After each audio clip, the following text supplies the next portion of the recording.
love eating Indian food, but learning from one of India's cultural gems, which is Seema, I'm going to learn some homegrown recipes.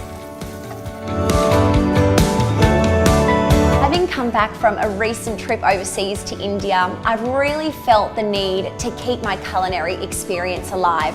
And through these divine Indian cooking classes with Seema, I have found a place where I can balance nutritional education and some simple homegrown recipes as well.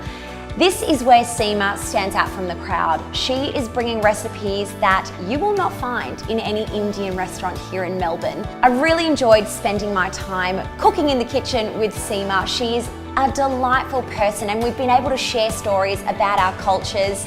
And you know, learning tips in the kitchen is something most people don't really think about. Seema's taught me a thing or two, which I'm very excited to now bring to my own kitchen. Hi, my name is Seema and I run Divine Indian Cooking Classes. If you want to learn cooking, Indian cooking, please head on to my Facebook page and contact me on Instagram as well. Thank you.